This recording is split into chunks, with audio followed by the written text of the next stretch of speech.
Season 5, we come back to the series 7 years later in 1931. As a result of the stock market crash in 1929, the country started to slide into economic turmoil. It was apparent prohibition was a completely failed experiment, and it was coming to an end. People felt that making liquor legal would bring the country out of the Depression, or at least help considerably, raising a lot of money. Nucky has an opportunity to finally move his operation into the legitimate world. He sets out to make a deal in Cuba with the Bacardi Corporation to distribute their product when alcohol does become legal again in the United States, utilizing the skills that he's learned over the last 11 years as a bootlegger. We explore Nucky's childhood in Atlantic City. We meet a young Eli, we meet Nucky's dad, we meet Jillian as a young girl, we meet the young Commodore. We see the events that shaped Nucky's past and the events that led to his becoming who he grew up to be.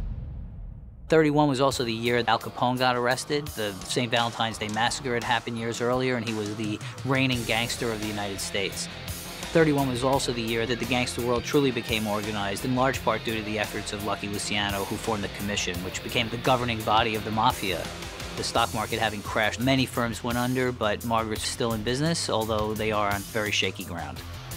Chalky's very much a changed man, but as the season progresses, his storyline with Dr. Narcisse comes to a very powerful conclusion.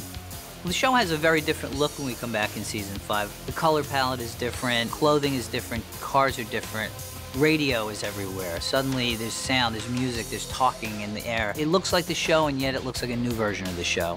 The initial premise of Boardwalk Empire was about the beginning of Prohibition as seen through the eyes of Nucky Thompson. Season 5 is about the end of Prohibition.